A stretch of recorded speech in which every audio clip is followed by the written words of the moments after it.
Welcome back to Relentless, guys. I'm so happy that you joined us for another episode. If this is your first time, thank you so much for coming on board. I hope that you will find some information today that will help you become relentless in your physical, mental, and emotional well-being. And today's topic I specifically chose because I am trying to find ways to help my clients reduce their chronic stress. And what other capacity in life can bring about a lot of stress than a storm in a marriage. Yes. How's that for a segue? Oh, yeah. Absolutely. Yeah, so my guest today is Emily, and we are going to talk about your book, Through the Storm. Yes, I'm so excited to show you guys this today. Before we get into the book, I do always like to share with everyone what your background is, your education, your training, and all that. So tell us a little bit about that. So just a little bit of background about me is, so currently I'm a licensed therapist, and I tend to just really gravitate to what most people think is crazy, but relationships and marriages. And that all sparked from just this mindset of watching people interact with each other. That I do a lot of individual sessions, but I do like seeing the dynamics of relationships and people growing together. So I was kind of in undergrad trying to figure out what I wanted to do with a counseling career. I rushed through undergrad in 3 years because I knew I wanted to be a counselor, and you can do nothing in this world with a bachelor's in psychology. So I went straight into my master's program, and it's really in my master's program, which actually I got married right before I started my first year in my master's program. And I had told Matt, and we'll talk about Matt a little later, but I told him, are you sure you want to marry someone I love it. who wants to You be... warned him. You gave him a fair warning. I did. Like, I gave him all the chances. Run for your life. Right. But so that was when we were younger. We're about to be married 14 years. But I went into just education. I got my Christian counseling degree for my master's so that I could have that extra focus on people who need some spiritual guidance, being able to help them in that capacity as well. So that's a little bit of my background. I have my license. I currently have my own private practice. Before I did this, I was with 2 other private practices that I worked for. And just the past 2 years decided to venture out and try this thing on my own, and I'm really just enjoying it. We're in the same boat when it comes to that. I was the same way. I worked for a company doing body work for many years, and I always wanted to be on my own. Yeah. It's just a hard move to make when you have children, responsibilities, and you have what you think is regular, income. But what I found, and I'm sure what you find, is I want to manage my people the way I feel led to manage them. Yes. And that's what kind of pushed me into going as a solo practitioner is I know I can do more. I can have my time scheduled the way I want to help people in a better way. Right. I'm sure that's what you find as a solo practitioner. Yeah, absolutely. And I think some of what we do is very similar when it comes to putting our clients' needs first. And where that gets tricky with your own personal life is that you become so good at putting your clients' needs first. And that's what I was doing when I worked at private practice, is I overworked myself and I overextended myself until I got to a point where I realized that that's not good for my clients. I don't bring them and give them my best, and I'm not emotionally and physically taking care of myself. Right. Well, we never always have it figured out. And we have to learn by mistake sometimes. Oh. Although, luckily, I had some people in my path when I went on my own, and just early on in life, and said, if you want to do this well, do it this way. Yeah. Managing your time. Yeah. Following a schedule, having people, book online, just different things like that. So, but we're getting off into being an entrepreneur, which we could talk about all day, but we need to get into the marriage topic. Yes. So it's one of those topics. It's very interesting when you get people to start, either they won't talk about it because they don't want to admit that they have a problem. Right. Because our relationship is perfect. Right. And it looks so on Facebook and Instagram. Oh, yeah. Or the flip side is they tell you way more than you want to know. Oh, yeah. So I'm sure you've seen all of those paradigms happen. But you said you started out from the beginning with a desire to help couples. Mm-hmm. Did that come from past experiences, or was it just where your heart was led in the beginning because you saw the need? So a lot of that comes, and I won't get too far into that, but a lot of that started with me growing up in a single parent household. So when I would go to sleepovers or whenever I was cheering at a football game or playing softball, and I would see all my friends having two parents there with them, Right. Especially if you're into softball, all the dads are always there. Yeah. And I didn't have one. Right. I didn't have mine there. My dad died when I was younger. And so just the lure for me was this fascination of people having this marriage dynamic in their house that the only time I got to witness was watching a movie or when I was at someone's house. So that started young, where I'm at a girls' sleepover, everyone's upstairs, popcorn and a movie, and I'm in the kitchen watching the husband and wife and just talking to mom and dad. And I just love the dynamics of two people. So it sparked in that small way, but grew when I actually got my degree and then catapulted into counseling people, and young in my career, having people come in, and they really do. As counselors, people really do share their dirt. Yes. Like it's a different world. Yes. And it's everything that I was hoping, but I don't know if I was ready for it right up front. People were telling me things, and I was overwhelmed with not just that I didn't want to hear it, I wanted desperately to help. They had a need, and you wanted to know the right way to fill the need. And that's where I think I realized it was my calling, like it's what I felt called to do, because there's a lot of other counselors I'll talk to, and everybody kind of has their niche of their specialty. Yes. And they're like, oh, I don't want anything to do with that. You help the marriages. I'm going to be over here helping with this. Yeah. So that's when I realized, I guess I have a specific gifting that I actually like diving in to areas where people are like, that looks like a hot mess. Which it is. I'll run away from that. Because you put two humans together, it's going to happen. It's inevitable. Yes. If you think it's not, or you say it's not, we know you're lying. Yes. I have so many marriages that in the middle of our sessions when they're arguing, they will say, like, they'll leave, or someone walks out, and they're like, I bet you've never had a couple who one of them walked out. I'm like, every couple that walks out thinks that, like, they're the only one. It is you're meeting people in the middle of volcanic conflict. Yeah. And so with your book, and it's Through the Storm, make sure you get a copy. We'll be doing some giveaways later. But one of the first things you talked about in the book is not so much the people you're going to be working with, but it's actually us on the outside of that, of how to help and how to be in that paradigm. And to talk a little bit about that, when you are that person that has a friend or a coworker or someone in your sphere of influence, sometimes our knee-jerk reaction is like you said, hot mess, I don't know what to do with that. So before we get into working on our relationships, what do we do if we have that friend that's going through something? What are some tips you could give? Yes, a friend or a family member. We all have that family member that's going through something, and we don't know what to say. We don't know how to help. But I use this imagery through the storm throughout the whole book. And so one of the examples that ties into that is when there is a catastrophic storm in a particular city, in a state, it seems like we all band together. The Red Cross shows up, the soldiers fly in, communities pour in, we donate money so that we can help. But when you're going through a marital crisis, there is no one that shows up at your door.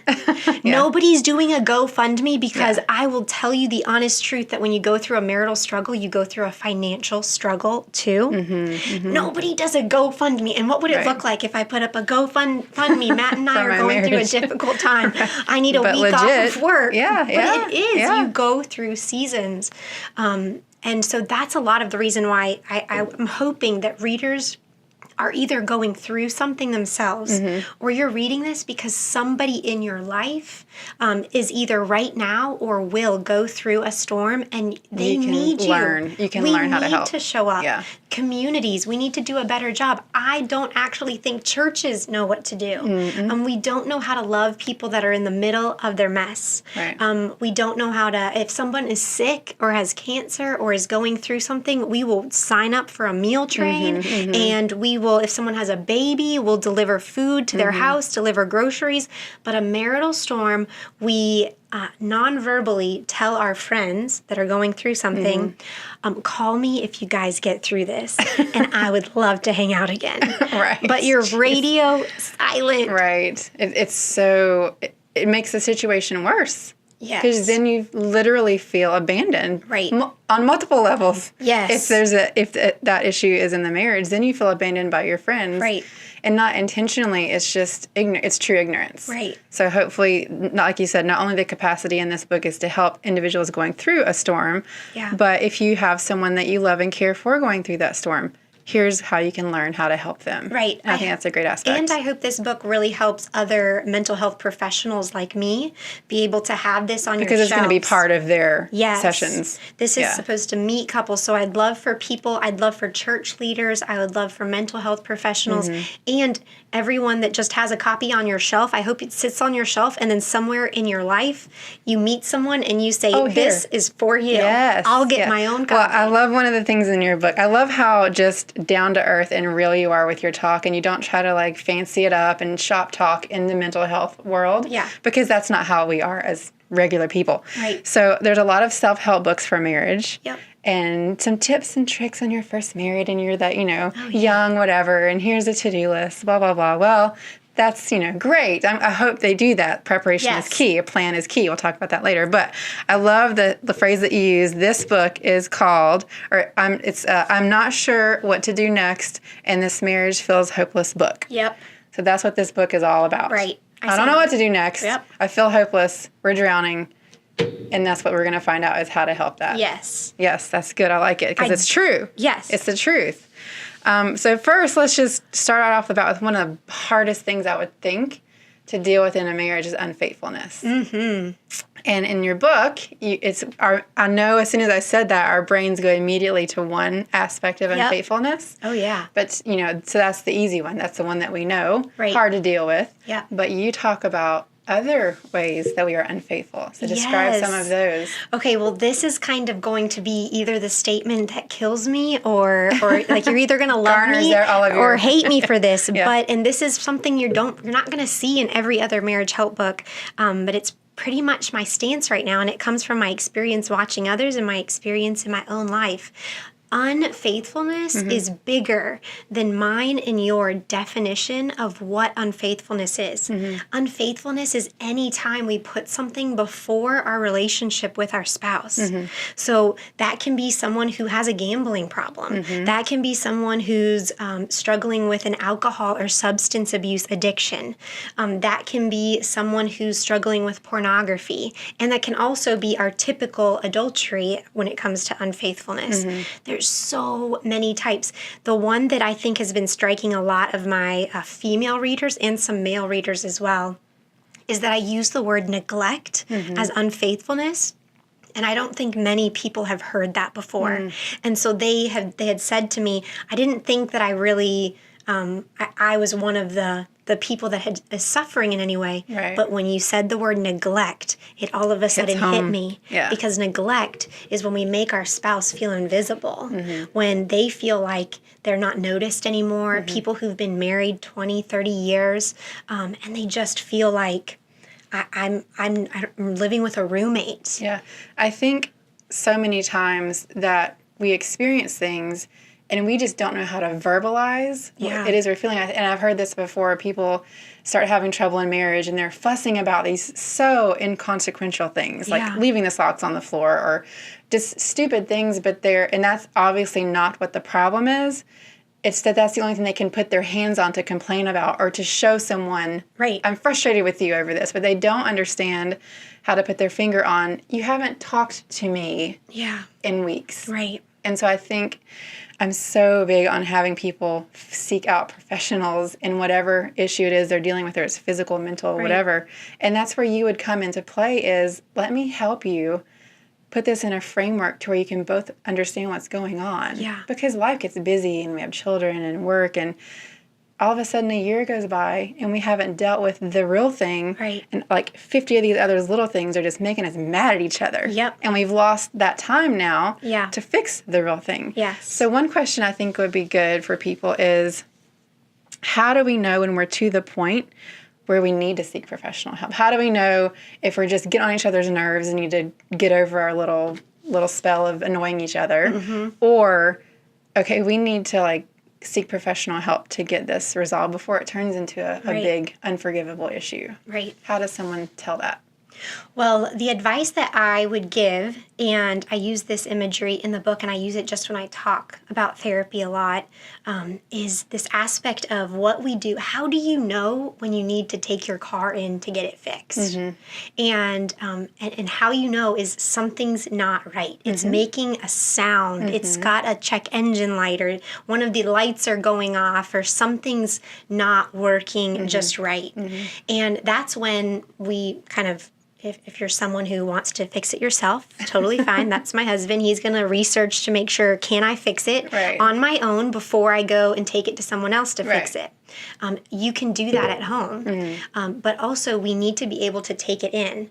If I take our car to a mechanic, I have no vocabulary. Right. I have no idea what I'm talking about. The only thing I can do is I can say, my car makes this sound. Right. And I just don't know what's happening. Again, Can you tell no me? sphere of influence to communicate what it is. Yeah. And so that makes sense to you and I when I'm talking about a car. Right. But when I talk about relationships and I talk about people, it doesn't, we're like, no, we can make it work. And I'm telling people, you are walking with your gas light blinking. Right. And anybody would say, turn over and fuel up. And our relationships are the same way. Our individual life is the same way. So how I would tell someone, should you go and seek help?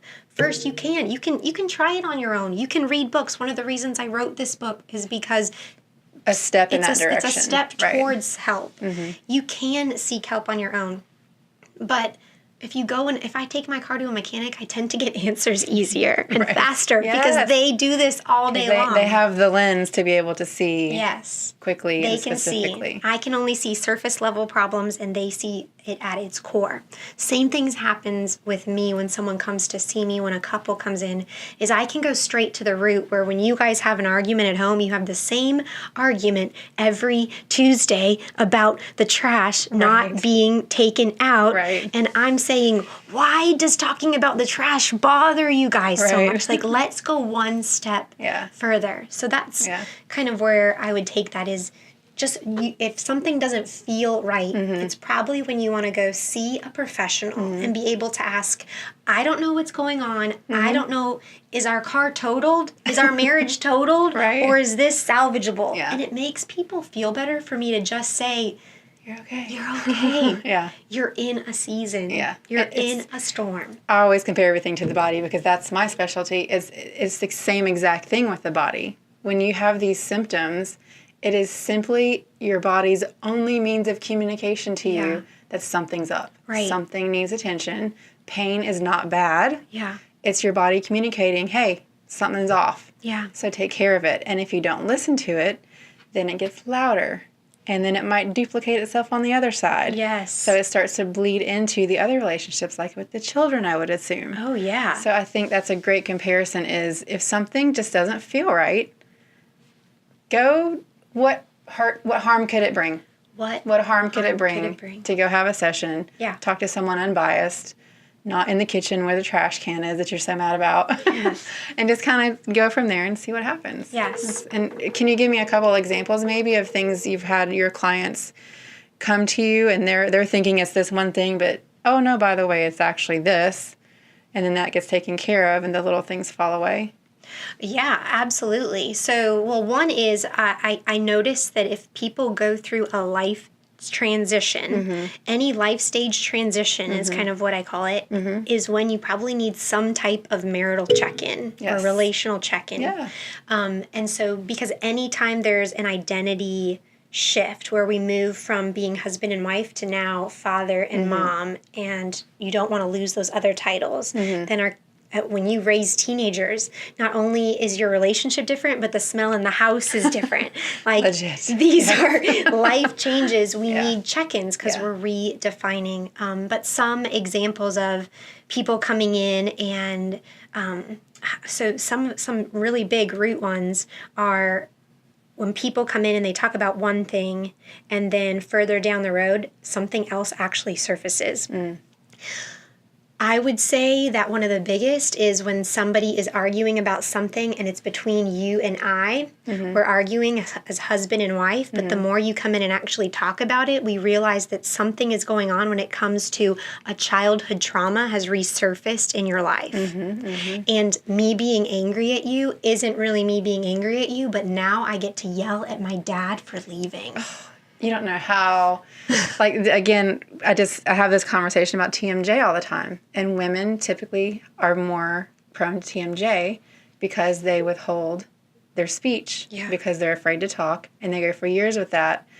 I've had some manual therapists or other kind of that do both have their clients yell into a pillow because they need to get that out. Yes. So it's so true. And that's, I'm sure, happens a lot. I've heard a story when it comes to intimacy in marriage being an issue because the spouse didn't tell the spouse when they married that they had a big trauma of that when they were younger. Oh, yeah. So I think it's a good reminder to remember we're all human. Yes. And if someone's acting out, just like your kid, they act out. And sometimes you can tell when they're just being ornery or you can tell when there's like, something's not going on right, you know? Right. So that's, I would imagine, happens a lot because we're so good at hiding things. Right. And I've actually seen a very neat pattern that, because we hope we get married and that everything from our past just goes away. Like, I wish. And if I figure it out, never forgets. If I figure it out, you guys will be the first to know. After I fix and change and make myself just the best human being ever, then I'll share the secret with you guys. But there's this trigger that takes place when we do become parents that when you raise kids and your kids are the age that you went through a trauma. It's that mapping on the brain, isn't it? Yep. It's all of a sudden, and me dealing with my own dad dying, I look at my daughter who's 5 right now, and I was 7 when my dad died, and I look at her and I just start crying when she's with my husband and just saying, nobody he didn't read to me. Like, I don't realize the things that I missed until I watch my child go through them. And so I relive my trauma, and it's like these things happen where you're like, I thought I was over. I mean, I'm a counselor, guys. Like, I went to counseling. I got training for this, but I still have issues that pop up that are like, And if anyone watching this is like, how in the world can that happen? Because our brain and our nervous system doesn't have a scale of time. That's so true. It doesn't. Like I said earlier, your nervous system never forgets. Yeah. And that's why I have a problem with the forgive and forget saying. It's such a flippant little thing. You definitely can forgive, but your nervous system, your body, especially with my clients that I deal with that have had physical abuse, their body does not forget, which is why walking down a hallway, if someone comes up behind me and hits me on the shoulder, I'm like, what's up? You know, you hit them on the shoulder and they lose it. Right. Because that came out of nowhere, maybe the side that they had the trauma on. Yeah. So our brains remember everything. Yeah. And it's good to remember. And again, you have that weird feeling of like, why am I feeling like this? I'm an adult. I should be able to handle this. Yes. It's a happy thing that he's reading to my daughter. What's wrong with me? And then we spiral down this bad loop of bad self-talk. Right. Whereas if we would just say, okay, I realize this is not right. Come to you and you can calm the waters and put it in perspective. Right. And so what would you do in that situation? Just a little bit of like how you would handle that. Yeah. Well, I think that it's been great that more and more counselors are getting an extra training in some type of trauma therapy. So the personal one that I'm involved in is called EMDR. So when people come to me and they all of a sudden, I have a trauma that came up that I don't want this in my life anymore. Yeah. So I do EMDR with my trauma clients, and that has helped. Not only does that help when I do it for them, but I like being able to tell my clients that I've sat as a client and gone through EMDR. So I know what it feels like. Means EMDR is eye movement desensitization reprocessing. Perfect. So say that 10 times fast. Oh my Ready, gosh. set, go. I was just say EMDR. But yeah, so EMDR is this process where it's been around for over 20 years, and it's helping you with just being able to process memories and cognitions, and just linking the way that you think about a memory and changing it. And it's also helping you be able to not hurt as bad. We like to tell people that we can't make memories go away, and trauma go away. But what we can do through EMDR is we can help clients get to a place where something that maybe is a 10 in your life that you experience, we can help you slowly move it down to a 0 or a 1 where it just feels like it's neutral. As a memory. It doesn't feel like it's presently taking place today. Which is a process to train the brain to know it's not a 10-alarm fire. Yes. And that takes practice and someone that knows what they're doing. Right. You know, to help guide you through that, which is what you are really, as a guide. Yeah. Through those times, because that's what we need, because we don't know how to figure those things out on ourselves on our own most of the time. Yeah. Yeah, that's good to know, and I'm glad that you do.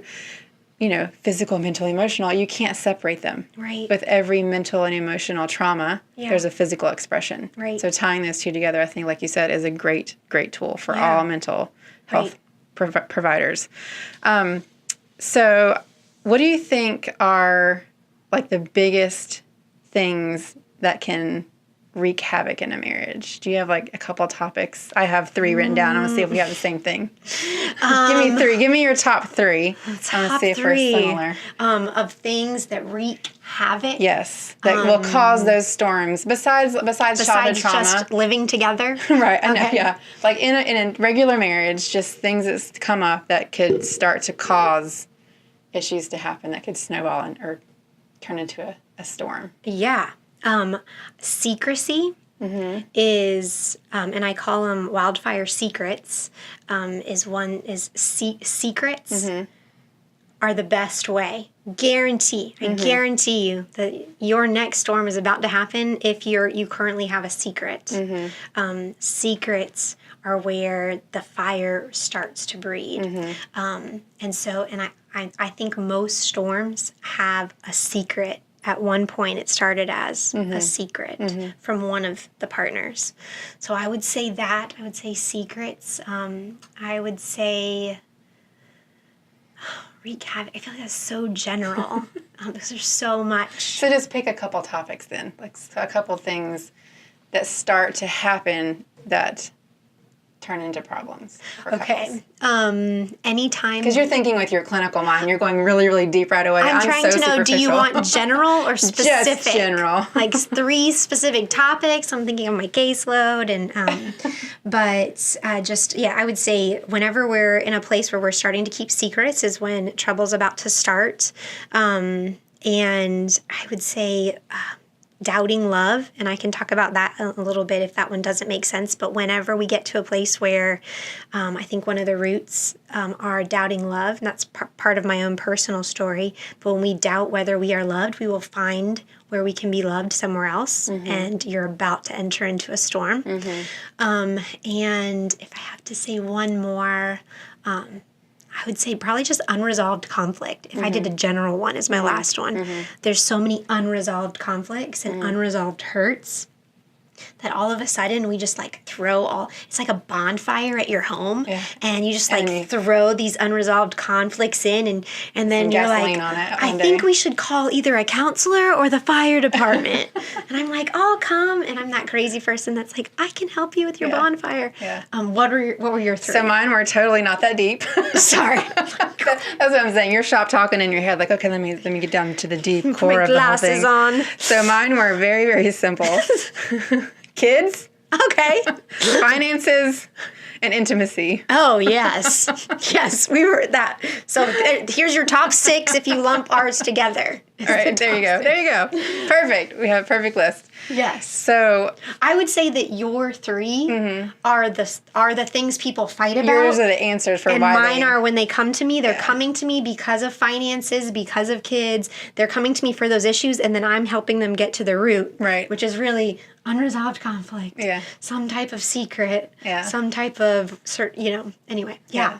So I'm sure, very hard for people. How many sessions does it take sometimes, like I said before in the beginning, either to tell you everything or nothing? Yeah. Is it hard sometimes to get people to tell you what's really the truth Absolutely. about the reason they're there? Absolutely. Like they actually took this step to come. Oh, yeah. But then you're like, I know you're not telling me the truth. Oh, of course they're not. And I actually say that even when stuff gets exposed in your own house, that I don't think our spouses are necessarily truthful right up front either. Mm-hmm. And that's why we have to look, and that's one of the things that I think I do that I haven't seen many other marriage books do, is I talk about confessions as being a layering process, that confessions are more like onions. Yes, and same with the body. Same with the body. And I had one of my mentors read the book before I published it just to say, hey, any advice, anything else? And she had said to me, Emily, I've read a lot of books. I've never heard someone talk about confessions like that.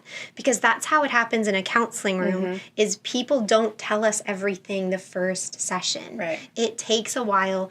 And then if you expect a confession to happen all at once, in the book I call it confessions of confessions. Yeah. Because then your spouse gets mad 2 weeks later when you're like, oh, I feel so much better. I'm going to tell you there's actually more. And they're like, well, then you lied to me 2 weeks ago. Right. That's called a confession on a confession. Right. And don't expect, a confession should never be a date that happened on a calendar. It should be a process. Right.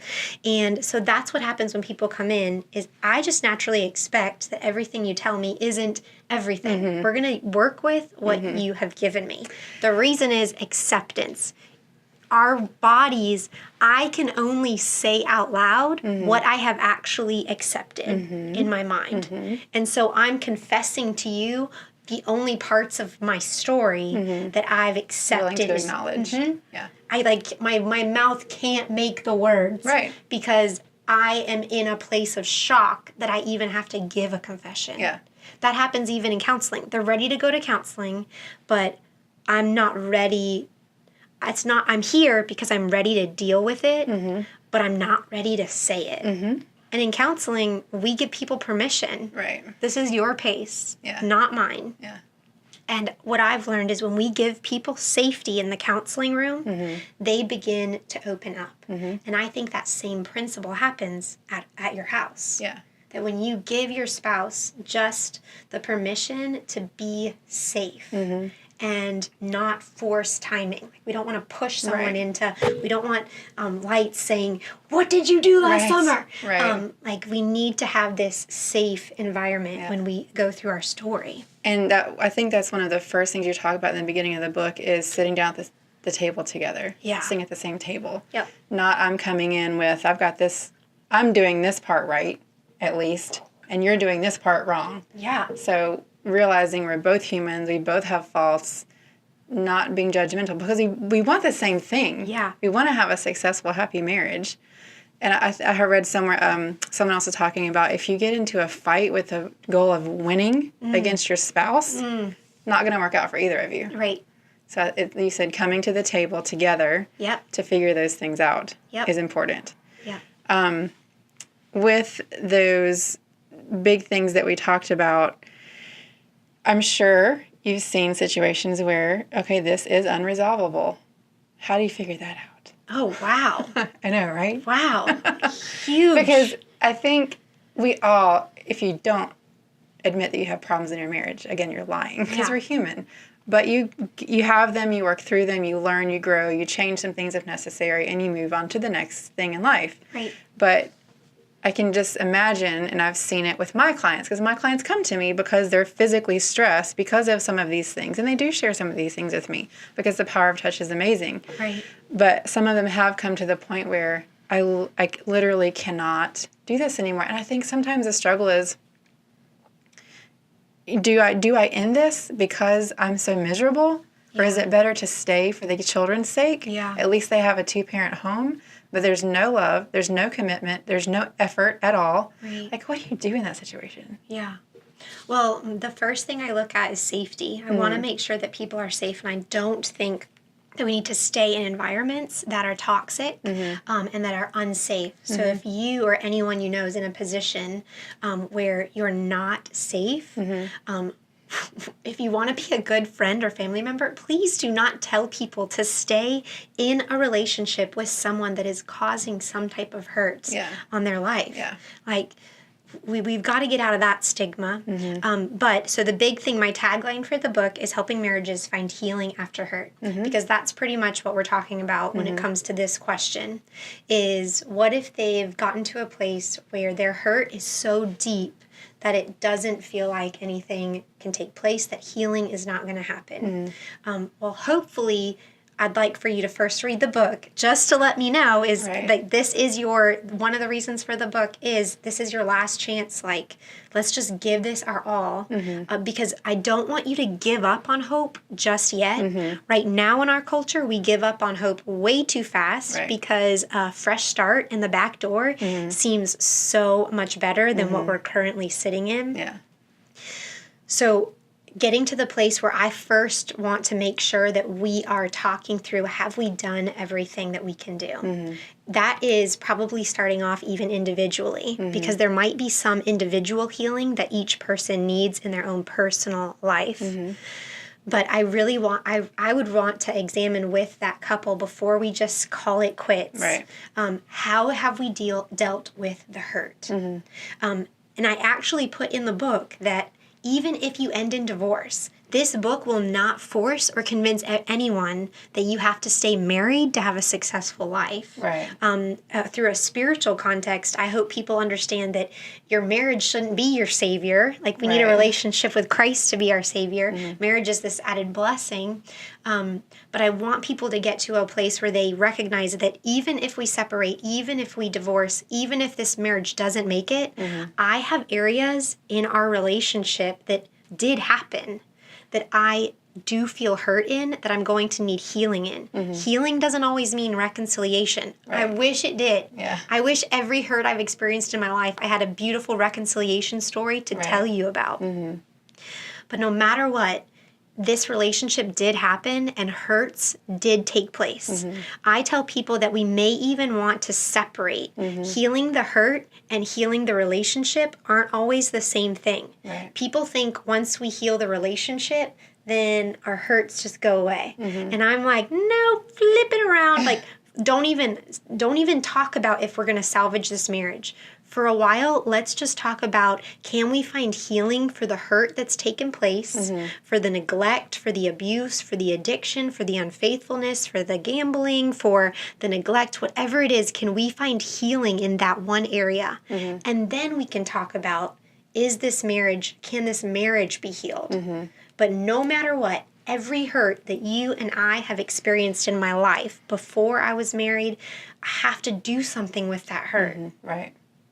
Because if it sits dormant, it festers. Absolutely. And it carries into my other relationships, disease, friendships. If you get divorced, it'll carry into your next relationship. Hurt has to be dealt with. You see the physical side, and I see the emotional side with people. That if you do not address hurt will manifest. It will manifest, and it will demand itself to 100%. Be paid attention to. Yeah, I think it's a good point to just push out right now is, how sick do you want to get?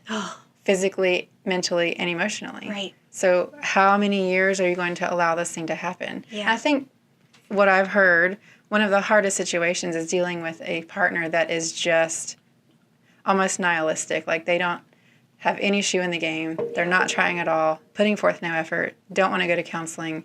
I think that would be one of the, if you're fighting, I hate the word fighting, but if you're, trying to resolve under stress, at least you're both trying in some capacity. I think with that one spouse that's just like checked out, I would imagine that's very difficult. Yes, it's really hard. I actually have quite a few couples, or I guess individuals, who only one person is coming to me for individual therapy, and they have that exact situation. And some of you at home are probably watching this or listening to this and thinking that exact thing about yourself is, I'm tired of being the only one fighting.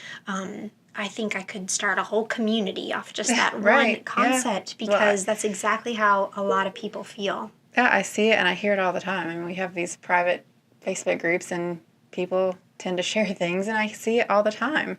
And it is very unfortunate. And what I think of is, if I were in that situation, how long could I be there? Because Right. what I'm thinking is, what influence is this putting on my children? Yeah. What influence is this having on them for their future relationships? Right. Is one big concern I would have. Yeah. So I can imagine as the mentor and the coach and the counselor through all that situation, Yes. you have a heavy burden of They're trying to looking quickly you for help them advice. figure it out and Right. then giving them the right advice. And it's a hard situation. Right. I can imagine. I've definitely learned that you cannot force someone into ownership. Yes. I cannot tell somebody to own their problems. Yeah. They have to be willing to do that on their own. And when they're ready, I can give people nudges. I can give people taps. And but people have to want it for themselves. And so I understand how hard it is for a lot of women and men that have a spouse that they're kind of, I'm good with the way things are. I'm good with coasting. Right. I'm good with coasting in our marriage, and a lot of that, if I think of a pattern, is because they grew up in, as long as our marriage looks better than my parents' marriage did, I'm good. Yeah. And so I realized that each spouse has a different goal Right. of what they think a healthy marriage looks like. Which is why it's important to start that process knowing what you want.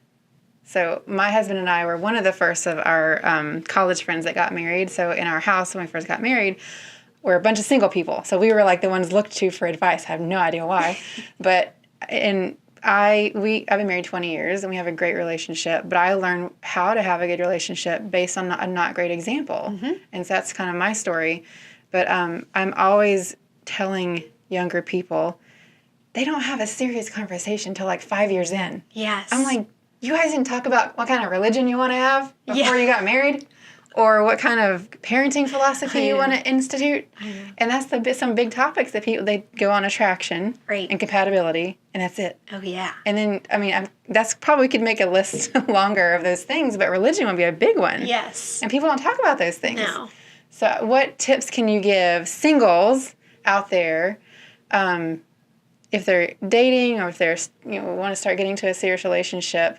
How do you properly plan ahead, which you can't plan for everything, Right. but have a strategy to move into marriage having less of the storms? Is there a way to do that? Yeah, absolutely. And I think part of it is just acknowledging that this is such a huge one. I'm going to try to say it slowly. Is acknowledging that we are all susceptible to storms. Yes. Not just those people.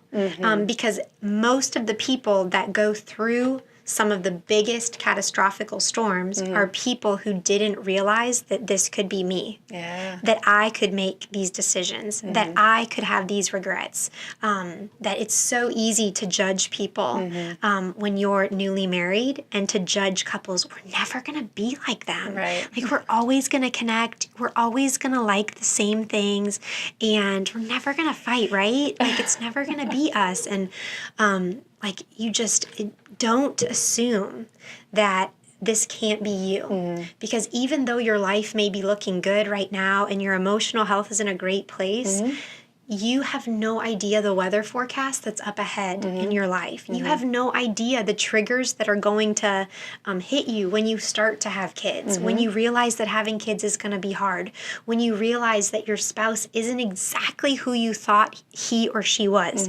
And from my experience, we all tend to have a marital experience in our life, except you that are newly married, because, I mean, you guys have it figured out and we don't. But you will. We all have this moment in marriage where the person I married isn't the person I married. It's like all of a sudden you're like, wait, this isn't who you promised you were going to be? Right. Like, I thought you had these big aspirations and these dreams and you were going to be the provider and I was going to stay home, and like, this isn't what I thought it was going to look like. Right. And usually that's when you have your Yeah. And your first storm comes. And then what happens is they go through that for a little bit, and they start that spiral down and they come to my office, their body is just a ball of right. just anger. Yeah. Because they're almost like stuck. Like, for example, you have two athletes that get married and they're starting off in the trajectory of continuing that process. Yeah. One stays on that course. One has a couple bad experiences at work, has a health issue, maybe gets an injury doing that athletic thing, and then says, you know what, I'm done with that. And then their health, by choice sometimes, goes in a different direction. Physical fitness can be a huge dividing factor. Oh, yeah. So just back to when we have these things happen, we need to get some guidance. Yeah. That's the whole point. Physical fitness is like, that example right there is almost like somebody it's like a spiritual divide. It's your religion. Yeah. And this person is like, I like going to this church. And this person's like, I don't really want to go to church anymore. Yeah, like it's a huge, it's a values shift. I only say things that I see. So I'm talking from experience. Yes. No, it is. It's a big deal. And I think we need to be another, friend of mine went through an experience. Marriage didn't work like within the first year or so, young, very young. And this person shared with me later, I didn't tell them the truth about what happened to me when I was young. So, and it just balled up and started creating these issues. And so truth and honesty, kind of an old paradigm, but still rings true. Starting out with truth of who you are, what you want, those kinds of things. And just having a plan for how the future looks. And when that plan deviates, call in the expert. Yes. Yeah. Yeah. Absolutely. And going back to, I wanted to bring up too, you were talking earlier about when people come in and they start talking and peeling back the layers of that onion. Yeah. Another great example of that is with the body. People come in for a shoulder pain or a back pain or whatever, and they tell me these symptoms. And when you were saying this, it reminded me of this exact same thing with physical things. They're telling me all these symptoms, and I'm putting it together in my head, doing pain patterns and how this could show up like this. And I'm like, something's missing. It's not playing out how it should play out with that list of symptoms. And so I start asking more questions. Oh, by the way, I had triplets, a C-section, and then I had skin reduction surgery, so that's a SCAR 360. Oh, yeah. Okay, now it makes sense. Yes. Oh, God. Which they don't even think to correlate, and they've been through PT, they've been through chiro, they've been through a couple surgeries, and no one said, by the way, that scar that wraps around your belly has a huge part to do with your back pain. Yes. Which is why you need to go to the experts. Yes. So we're encouraging you. If you have things going on, do you know why people are afraid? Is it pride? Why they're so reluctant to get help? To get help? Oh gosh, there's the list of reasons that keep us from getting help is so long. It's masking it. It's if I don't talk about it, I don't have to deal with it. It's I don't know how crazy this person is going to be, and vulnerability is a very difficult thing to share with someone. So hopefully I'm doing podcasts and things like that because I want people to see counselors aren't weird. Right. Some of them are, but I'm not. And there's more out there just like me. There's a bunch of people that are just like me that we want to be a part of the generation of mental health counselors that change the stigma. That this isn't a negative thing. And stop it from reproducing in your children. Yes. That's what I see. Yeah. Is we hold on to these things because we don't want to deal with them, and then we end up pathologizing our children's life because we didn't deal with our stuff. Right. So that's a huge thing. I always go back to the children because I have two teenagers, and I'm like, I want their life to be as healthy as possible. So you have to think you're not just you. Right. You're not just you and yourself. You're your family, your children, your community. And the best way to show your kids and your teenagers that nothing is wrong with counseling is to go yourself. Yes. Go yourself. Yeah. Because I see all the time parents will spend money on their teenagers to come get counseling. And then, we just don't have it in the budget for me to go. And I'm saying, you don't have it in the budget not to go. Yeah. You need emotional health because it shows your children what you value, and it shows them that there's nothing wrong with having emotional things that need to be talked about. And so often, the reason the children are there is because of the parents. And the kid, speaking from experience, the kids have their issues because of what they're seeing on with the parents. And they're thinking, you're a hypocrite sending me to get this done, and you're not taking care of your own stuff. Yes. So be an example. Yes. Is what we're saying. Yeah. Absolutely. Yeah. So we kind of had some serious stuff going on there.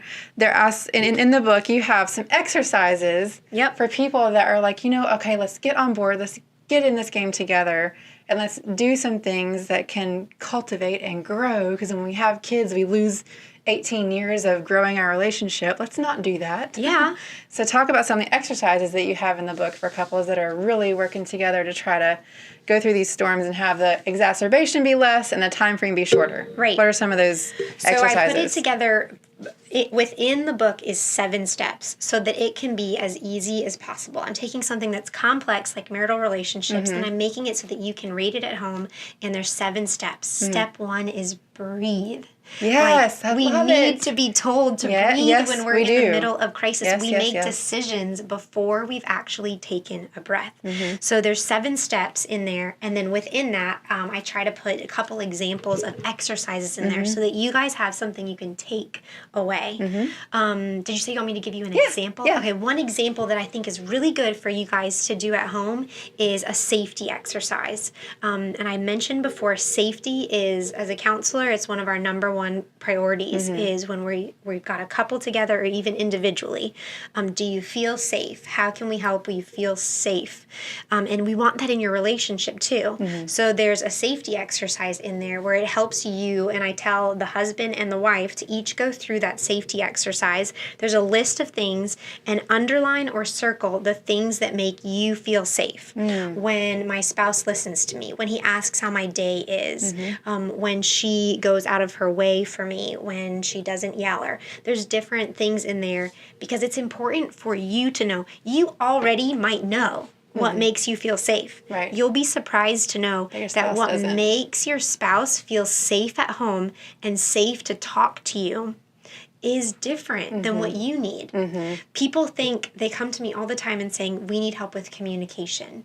And can you help us with that? And I say, well, I can't help you with communication until I help you with safety. Because I can't teach you guys to open up to each other when you don't feel like, I feel like every time I tell you something, you're going to use it against me. I can't equip somebody to be good at talking to someone who's only taking everything that you tell me and I'm loading it in a gun. Like, oh yeah, I can't wait to use that on you next time.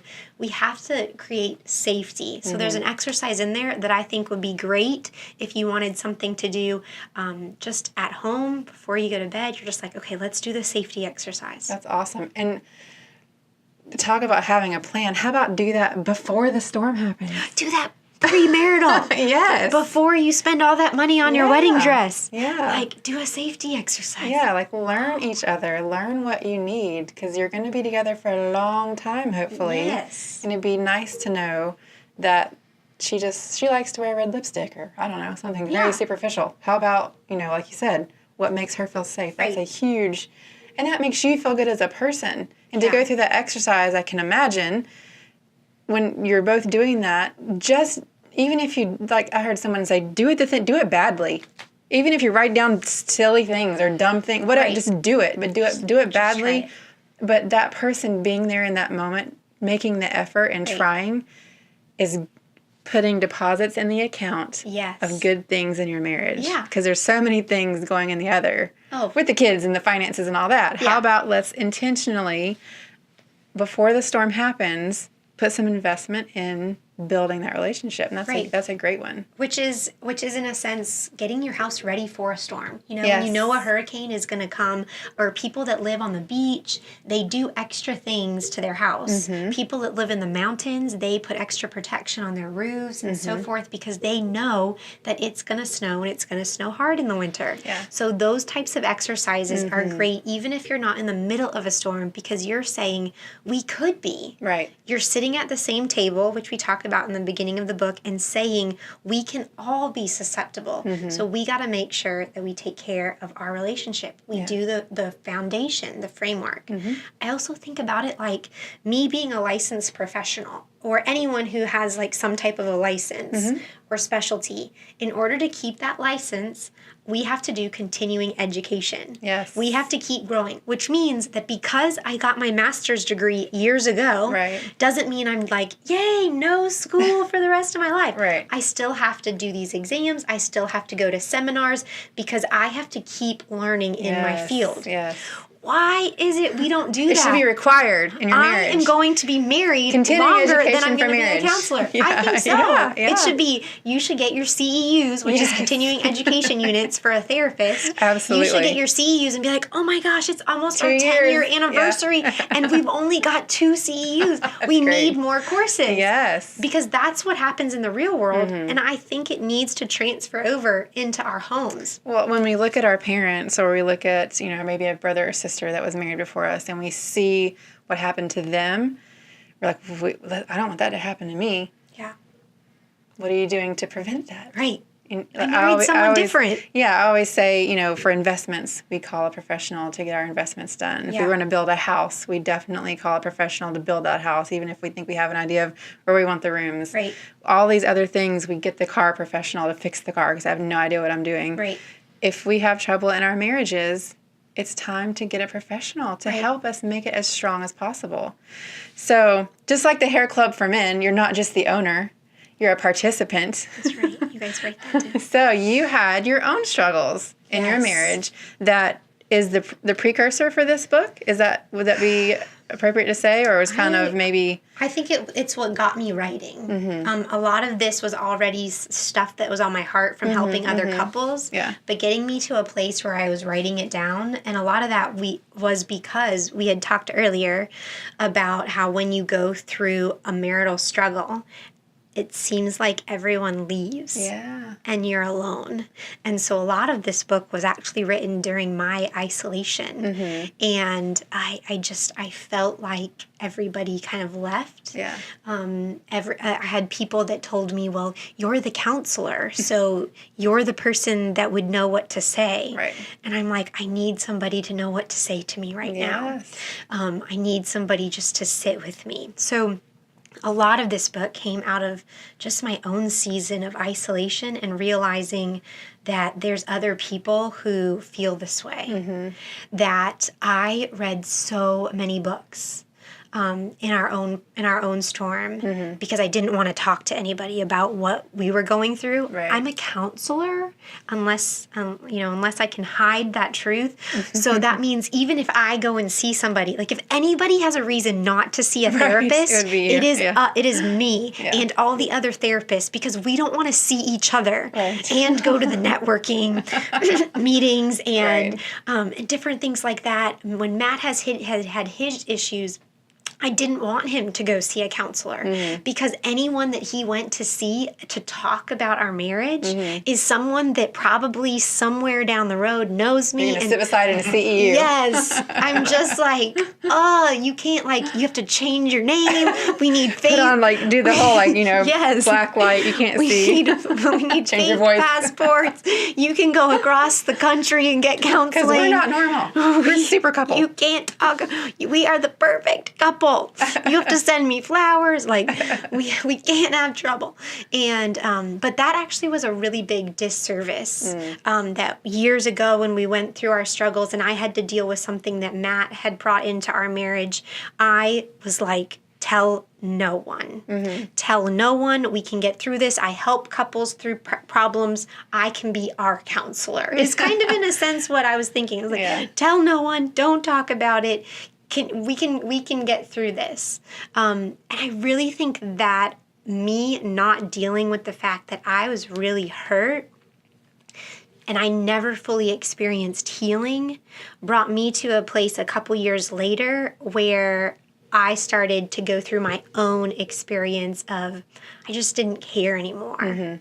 I just didn't care. The relationship and the marriage that used to be so beautiful, we used to be those newlyweds, so don't look at me like you're something different. I know what that feels like.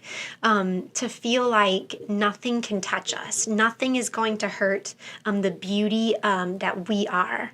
And so when we went through our own storms, And that's why I talk about when you don't find healing, you are at risk for the next storm to happen right after it. Yeah. That storms can happen in the wake of a storm if you don't actually go through the process of healing. I know a lot of couples and a lot of individuals are going to be listening to this and watching it that have been through storms, but because it happened 10 years ago, you're thinking, at least we're not there, but you have shoved everything so far under a rug, healing never took place. Right. You just are really good at packing up hurt. And the perfect storm is going to happen, and it's going to be bad. Right. Right. Yeah, so absolutely. And I think both of us, and that's where I was talking to you earlier about just that aspect of, I look at my season and I recognize that I was most susceptible and sensitive to kind of bringing hurt into our marriage when I got to a place where I started doubting. I started doubting, this man loves me so much. But I honestly went through a season where I just really thought, there's no way he loves me. There's no way he cares about me. There's no way that he actually wants to be with me. Like, he's just stuck with me. Now, if you talk to him and you sit down with him and I, like, that is so far from the truth. And so I want most people to hear and learn from the experience that I'm telling you that most of your storms are going to start with a lie that takes place in your thought process. I let a lie sit in my head and it became bigger and bigger and bigger. And I didn't actually really I didn't even give him a chance to tell me that the lie wasn't true. I just believed it. I believed that he would be better off without me. But there's so many lies, and I actually, through my own counseling and healing, I had to write them down because you have to change the way that your brain works. Whenever you agree, I call them agreements in the book, is that when you turn and you're ready to turn back towards your spouse after the storm, rebuilding after the storm is that section, you have to get to a place where you negate the agreements that you latched onto. I made an agreement with myself that Matt doesn't care about me. And so, and I'll let, when he talks, he can talk more about his part in that, but we both had this experience where we had hurt each other and had to, we actually had to sit with each other and ask each other, do we want to do this? I'll never forget the moment where I think we actually decided we wanted to work through the storm, because we all have to recognize that when you go through a storm, you have options. You have options. And you actually make a choice to go through it. Right. And I'll never forget us actually sitting down and talking about what we would split up. I'll never forget where we were. I remember looking out the window and who gets the house? What do we do? All of a sudden, everything else was no, I will fight for this. Yeah. I will fight for this. Because everything is not lost. Right. And I have an exercise in the book where I ask you guys to do that exercise together. Is everything that you think is lost isn't. Right. Write down some of the things that could still take place. You can still have a future.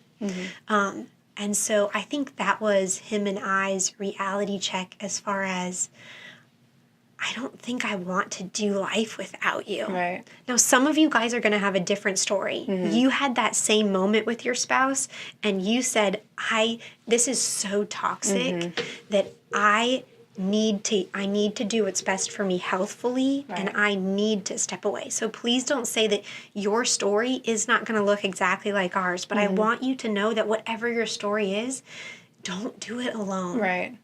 I felt so alone. I felt like there were people that actually would have supported us. Yeah. I think we were more isolated because we stayed together. And I have a couple other friends that they experienced the same thing. Is they had people that said, if you guys break up, I'm here for you. But we stay together. They're like, oh, Just What to do with that? I don't know what to do with that. Like, it's awkward. It's weird. Yeah. I can do like individual hangouts, but like, ugh, what do we ask you? Do we say, how's it going at home? Like, nobody knows what to say. Right. So they're like, oh, the wedding ring's still, like, I remember when we were, this is off, but when we were going through our marital storm, my daughter was wearing my rings and she lost them. And this is just like, and I was like, Matt, like, I need to, like, we were both freaking out. We're like, if I don't wear my ring in public, people are going to think we made the final decision. Oh, no.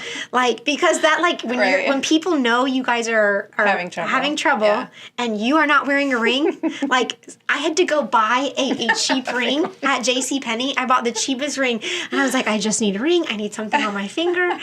Because people are like, they're done. They're over. And I'm like, no, I lost my ring. And well, you get very vulnerable in the book, which I think is amazing, and thank you for that. Thank you for sharing that with the world, because that's not easy to do, but you actually include some of your journaling that you did through that process. Yeah. So that's amazing. It will make people not feel alone. They will feel, okay, there's someone else, and there always is. We just put ourselves in that box of it's only me. But when you were going through your storm,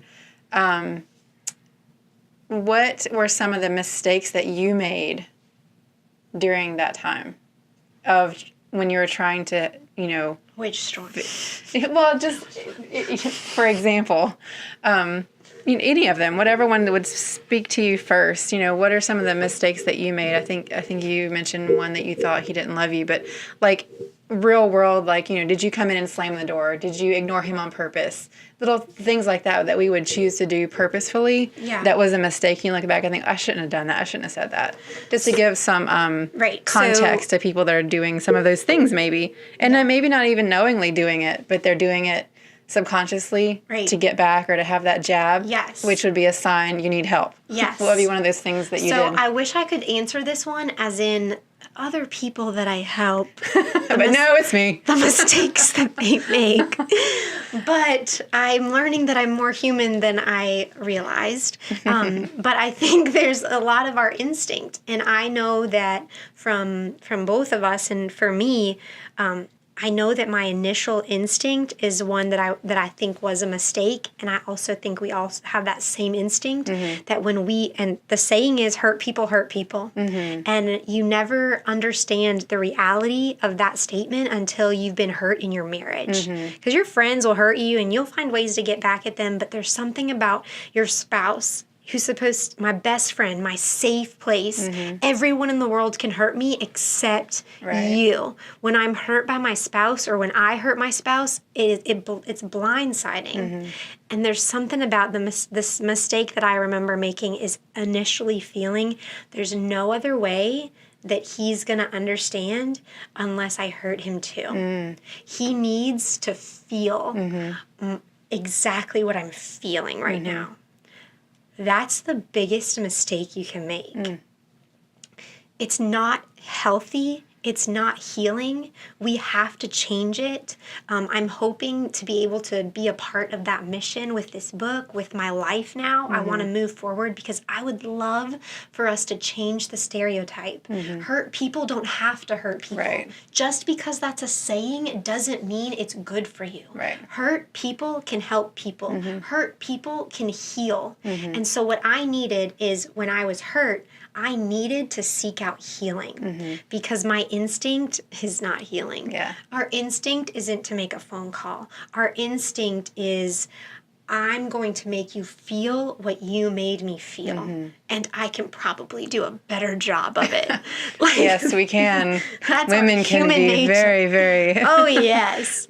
Yes. And, So, that's not to say that I purposefully sought that out, but I'm saying that mentally, I think mentally we start to think that way. And you need to recognize that you and we are in a dangerous zone when mentally we are aiming for hurt. Yeah.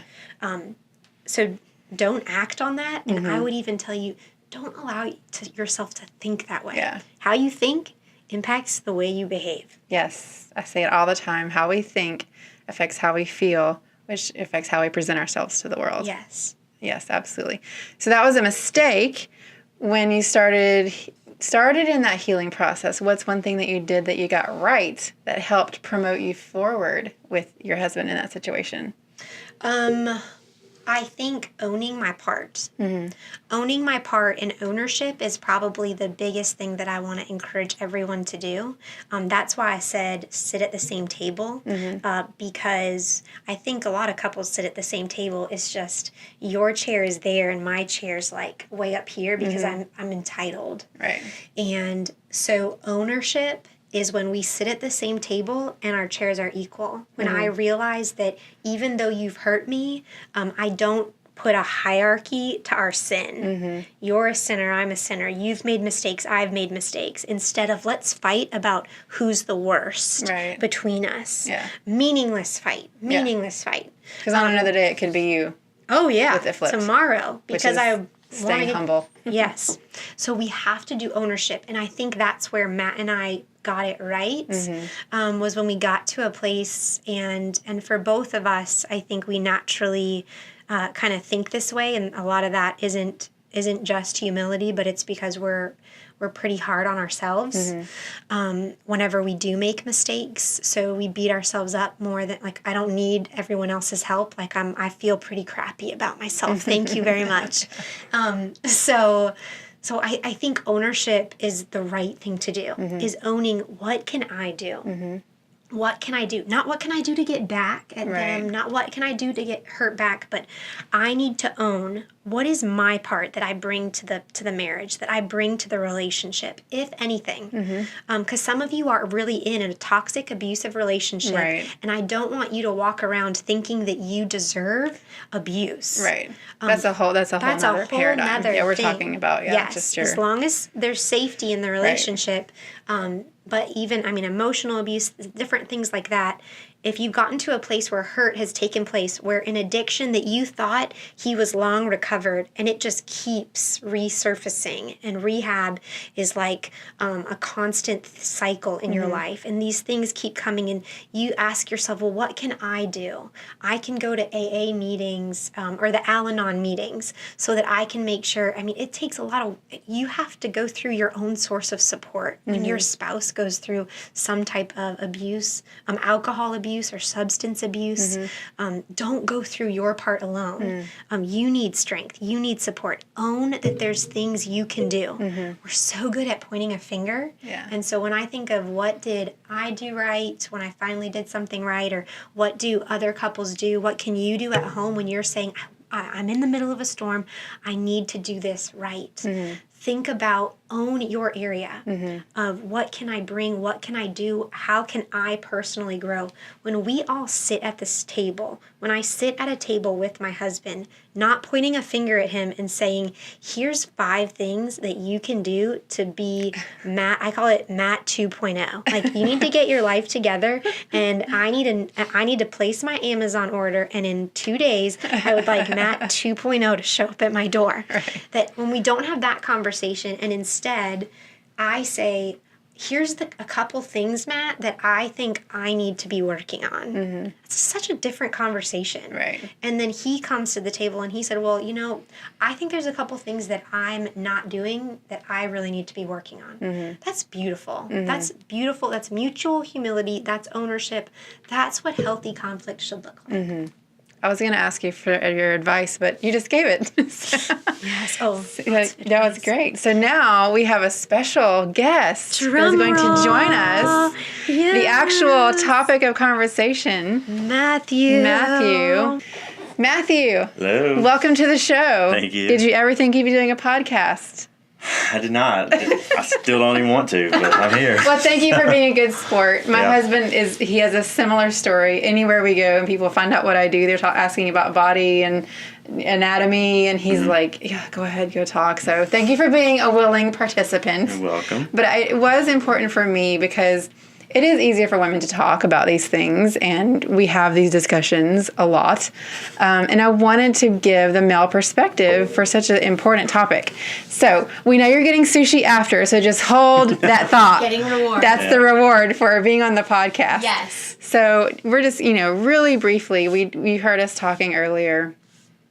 just thinking of other couples, because once you've gone through something like this, that's one of the byproducts is you can help other people. Mm-hmm. If you are talking to one of your buddies and they tell you they're having these situations, what would be some of your advice?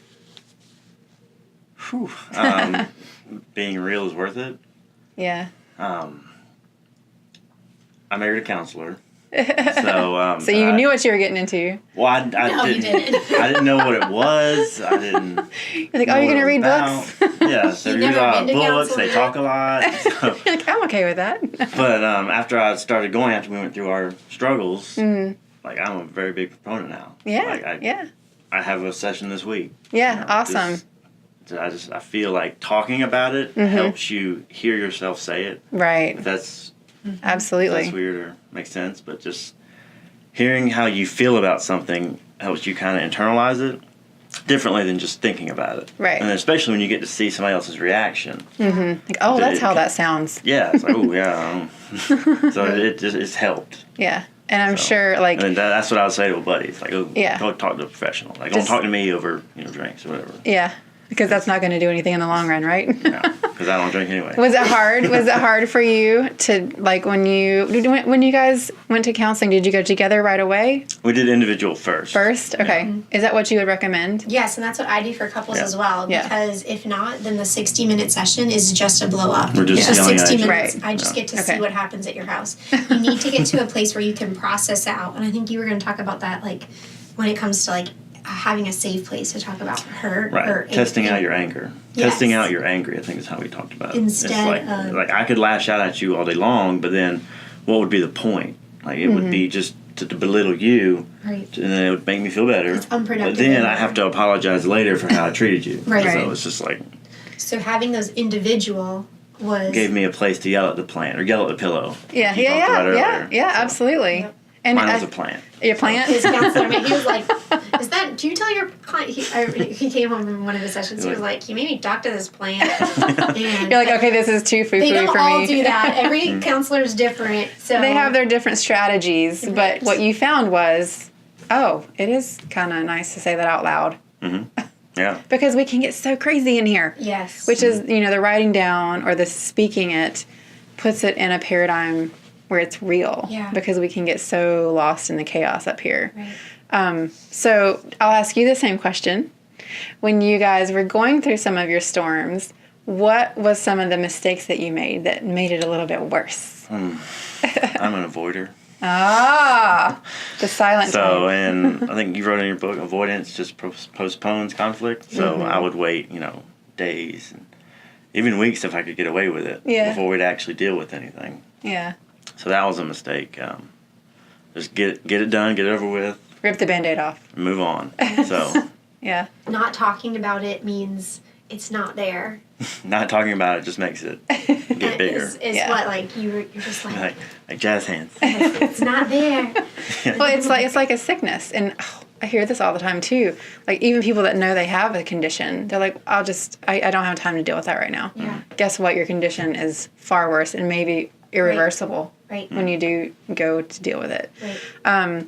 When you were coming on the other side of that storm, what's some of the things that you did start doing that were right that helped promote you towards those healing times?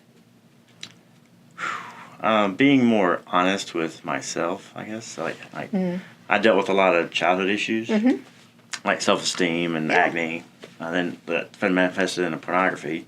So that was my personal struggle, and so then that just bled into like intimacy issues, sure, and all these other things. So just like it taught me to be honest, with myself. Did you guys have those conversations when you first got together as a couple in the beginning? No, So I'm that closed book. It goes back to being. No, he calls himself the man, and he always says the man of mystery. It's like, you can't figure me out. And I'm like, that's a problem. Right. And just so. It's called masking. Right. To be technical, get your words right. So I can imagine that, like with your children, you're a huge proponent of them speak your truth now. Yeah. As hard as it will be, as much as it hurts. Is that hard for you to teach? What children do you have? Boys, girls? 2 boys and a girl. Okay, 2 boys and a girl. So are you having these conversations yet, even on a small scale? Big scale? I think there's a lot. One of the big ones that we have is the word fair in our house. Yeah, don't use that word. We call that the F word. Yeah. Because in marriage, like in conflict, in relationships, in forgiveness, through our storms, one of the things that we had to learn was there is no fair. There is no fair. Forgiveness isn't about, okay, now that we're even, right, now I can forgive. Yeah. And so we teach that at home in small ways when they're struggling or when they're fighting with each other. And they're like, well, he hit me first. There's no fair. Like, we just have to give forgiveness. Yeah. I think bullying is another one you bring up a lot. Yeah. You want to talk about that? I mean, I don't like bullies. Well, but you talk to the kids about how like bullying each other. That brought up self-esteem issues. Oh yeah. Bullies are real, and the last thing we want that in this house, we don't want you to bully each other. Right. I mean, you're going to get enough of that in school. Right. Yeah. So. It's a huge thing to be able to take what you've been through, and like I said, save your children from repeating the experience that you had. Or at least try to equip them better right. than you were. Yes. Be more visually aware, cognitively aware, hearing the signs, and deal with it at the forefront. I think sometimes we wish we didn't go through those struggles, but would you rather be stronger, smarter, more equipped now than to just be blissfully newlyweds? You know, that's a hard question to answer. I appreciate being tested. Yeah. And having endured. Yeah. And then, too, to be able to teach your children. That's what I learned, you know, and my daughter's as strong as she is because I had a very low self-esteem and no confidence. And you wouldn't know that now. But I had to learn that, you know. Yeah. So it's an amazing gift, really, that you're giving your children now. So as you guys move forward with this newfound knowledge, do you find it not easier, because we're still human, we still do stupid things and say stupid things. But do you find yourself quicker to reel it in or start the conversation? Or do you have the big blow-ups anymore? Like, is it kind of a... We've never been yelling. Well, you don't blow up, I can tell. We don't blow up. Pretty... Go ahead. What are you thinking? I feel, now that I've been to counseling and kind of become more self-aware, I'm ready to... Let's just deal with it and get it over and start living happy again. In our way. Yeah, and it's so much more helpful because you don't have to feel like I'm your counselor. Well, I mean... Like, if I'm talking to you, I'm just talking to you. Or sometimes you're like, don't counsel me. Right, because when we first got married and you were a counselor, I felt like I was... How do we put it? Like, I felt like I was in a foot race. Yeah. And she was on a motorcycle. Like, of course there's no way I'm going to win. Yeah. He kept saying, you have training. I'm like, I'm just talking to you at the but table. You're a professional, like, conflict resolutioner. No. How would you say that? It's like... Well, it's like when my husband and I are at the gym, I'm like... He's like, don't tell me how I'm doing this wrong. Yes. Because I know anatomy, I know form, and sometimes he just doesn't want to hear it. He's like, let me do it wrong. I'm like, got it. Injure myself, not today. And then you fix it. Exactly right. Yes. So it's like eating healthy. You don't get to just do it once and be done. Right. But now you can move forward, correcting things sooner, making the exacerbations smaller, and being able to share wisdom with your children and all the people around you. Right. So you're an example to everyone, and that it can be done if the work is put in. Yes. That positive things can result. Right. Yeah. I think we talk about triggers too. So instead of just talking about storms, like we talk about something on the horizon, whereas before we talked about it when it was unavoidable. Yeah, and now we catch it before. Yes, knowing your sensitivity to rejection. Mm-hmm. Right. And mine is rejection and abandonment. So when Matt goes out of town, all of a sudden, like he's out of town for work, and I'm like, because I grew up with a single parent, so he goes out of town, and I'm like, he's dying. He's never coming back. He's left me. I'm a single parent for the rest of my life. So knowing she feels this way, you do what? I think I was sending flowers once, or the edible arrangements. Yeah, I love edible once a week. arrangements. Yeah. And then just texting a little bit more. A little more. Yeah. And then we did FaceTime because he just got done with a 10-week one. Wow. So I did the whole first semester of school with the kids. They're Nailed all it. like not doing that great because I was like, I can't single parent. I have mad respects for all single parents. It's so hard. But you, again, with that exercise of where you feel safe, you learned, because you don't need Be more that. intentional, You yeah. don't need that stuff. Nope. It would, one way or the other, I'm good either way.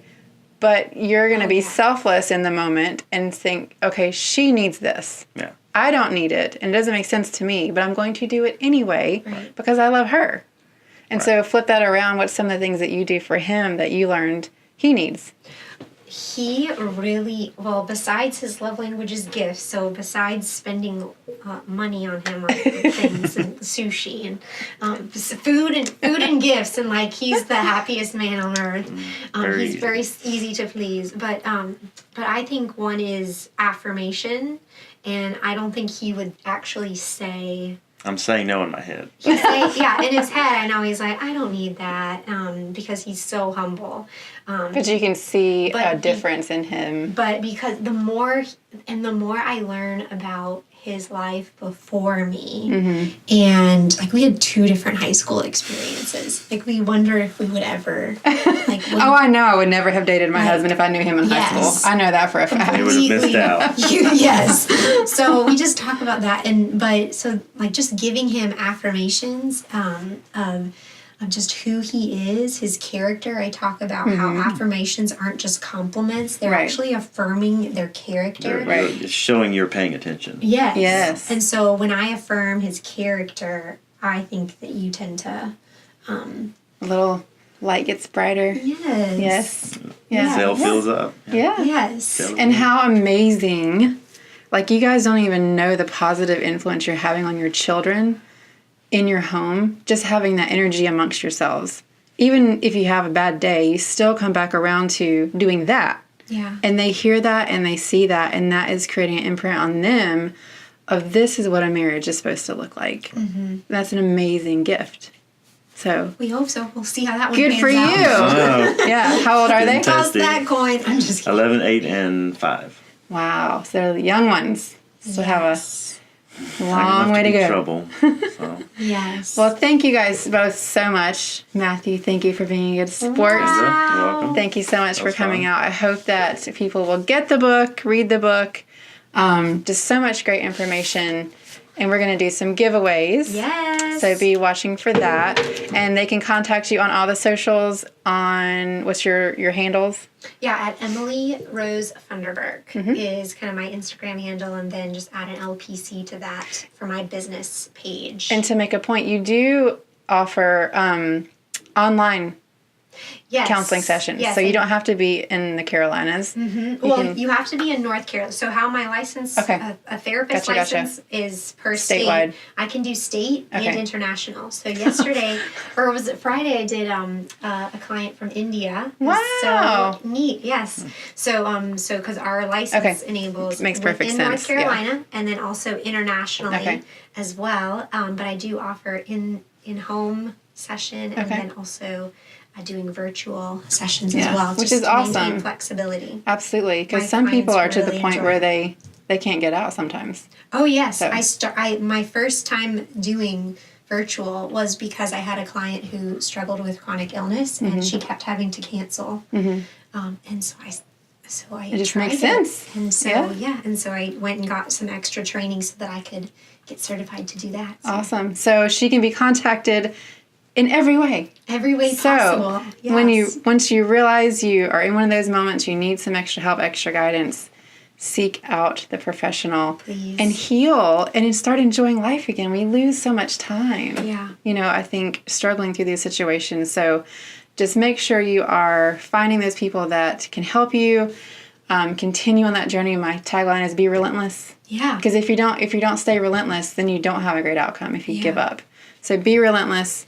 Keep on that journey to find the help that you need and find the happiness and fulfillment in your marriage that I think we all want. Yeah. That'd be a good thing. Be relentless in your marriage. Absolutely. Thank you so much for coming Thanks and for being on the having me, podcast. Sandra. Thank you, Matthew. Thank you. Thanks, guys. See you next time.